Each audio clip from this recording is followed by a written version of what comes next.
Prologues can be an important way to impart information to the audience at the beginning of a film or novel, rather than passing that info through exposition between characters throughout the story, which can become trite quickly and even harm the viewer's immersion. A prologue can reveal this knowledge at the start, without having to take breaks from the plot or destroy the flow of the story. This is no exception for the Lord of the Rings film trilogy, and with the massive amounts of information about the world and backstory that the viewer needs to understand, a prologue is necessary to convey the deep and rich history of Middle-earth. This is particularly important, considering the concepts that are needed for the viewer to understand the reasons behind and the gravity of the situation at hand. If we weren't given the history of the One Ring and how it came to be in Bilbo's possession, an audience member who has not read the books would become confused rather quickly after being thrown into Hobbiton for a long-expected party. One of the trickier parts in constructing the prologue was trying to give the right amount of information. Early drafts included a litany of proper names like Elendil, Gil-galad, Daggerlad, the Maiar, and Iluvatar. The writers, particularly Peter Jackson, felt that the cacophony of fantasy names given without context would result in an information overload. Alternate drafts were written where the information was concentrated on what was needed to tell the story of Frodo and the One Ring. Initially, Elijah Wood was to narrate the prologue as Frodo. This idea was scrapped, as Frodo would not have known the history of the ring at that point in time. Another issue that the writers faced was trying to determine from whose point of view the prologue should be told. At first, they wrote it from Isildur's point of view, which seemed limited, so they tried from a God's Eye point of view. In the end, it was decided to tell the backstory from the One Ring's perspective, as the ring itself acts as an antagonist to the story. Eventually, the writers decided to scrap the prologue entirely, choosing instead to sprinkle the backstory throughout using exposition. Then, to start the film with the concerning Hobbit scene. However, the executives at New Line Cinema demanded that there be a prologue, and that it was no more than 2 minutes long. The writers fought with the studio on this, and eventually a compromise was struck where there would be a prologue, but it would have a runtime of 7.5 minutes. The final prologue was written 3 weeks before the end of post-production, while the film's score was being orchestrated in London. The script was then to be read by Ian McKellen as Gandalf, but Peter Jackson thought that Cate Blanchett's voice had a better tone. Additionally, this would help to introduce the agelessness of Galadriel and the elves. In the end, the prologue was tightened down to impart the concepts of the immortality of the elves, the rings of power, Sauron the Deceiver, the creation of the One Ring, the last alliance of men and elves, the ring passing to Isildur, then to the creature Golem, where we learn that the ring grants long life, and then the ring passing to Bilbo. From here, the story can commence.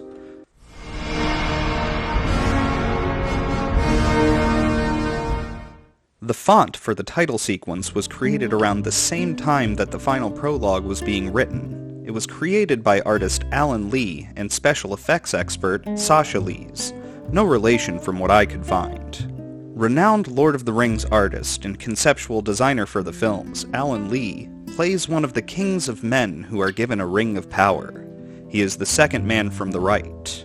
Sauron's helm went through many iterations before the designers settled on a look that was based on a horse's skull. Scriptwriter Fran Walsh wanted to be sure that Sauron's power and evil were well set up in the prologue, as he is not seen throughout the rest of the films, despite being the main antagonist.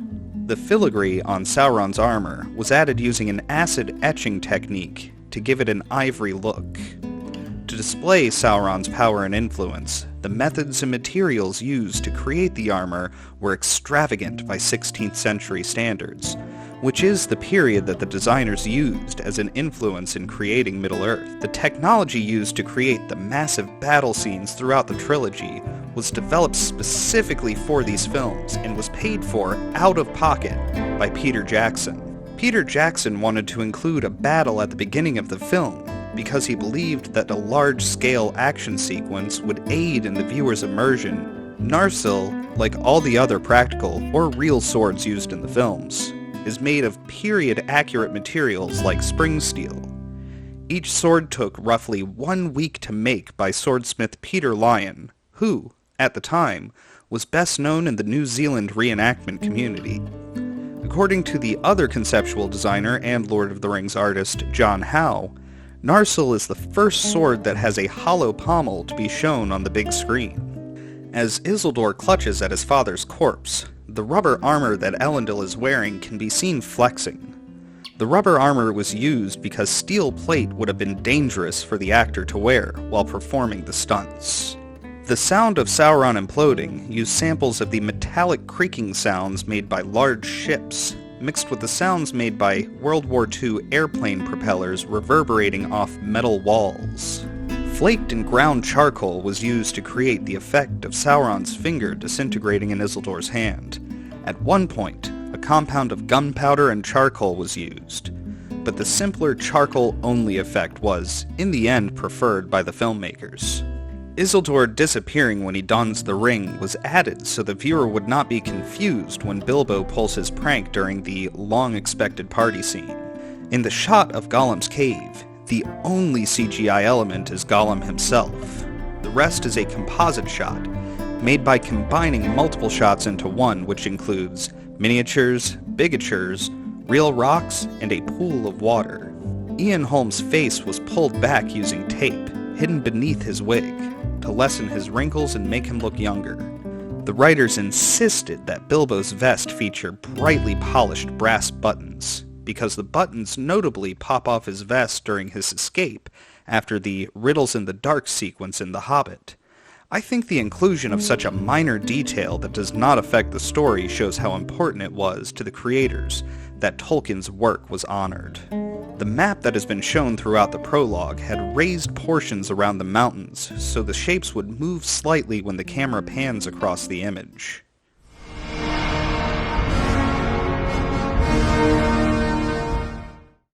Prologues quite often become boring information dumps that we must drudge through at the beginning of a film. However, The Lord of the Rings manages to create an engaging and entertaining sequence of events that traverse thousands of years, starting with the creation of the rings and ending with the One Ring coming to Bilbo. Normally, I find that studio demands tend to be arbitrary and leads to a lesser product than if the creatives had total control. However, as I stated before, this prologue was needed.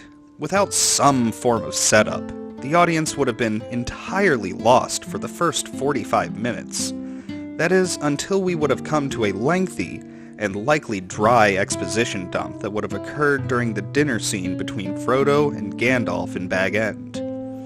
I believe that Peter Jackson's plan to immediately immerse the viewer with a large-scale battle was perfectly executed, and Cate Blanchett's melodic voice waxes and wanes in perfect timing with what is on screen.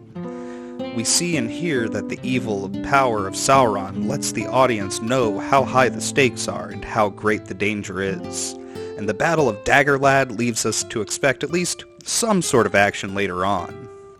Despite being nearly 7.5 minutes long, the prologue feels much shorter. I believe that this is due to the flow of striking imagery combined with the intriguing aspects of the backstory.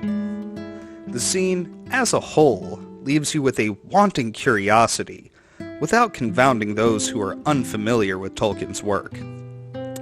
Though I have read The Lord of the Rings and The Hobbit, and do not require the information given, hearing Cate Blanchett whispering in Elvish acts like a token to remind me that I am, once again, about to take another trip through the world of Middle-earth.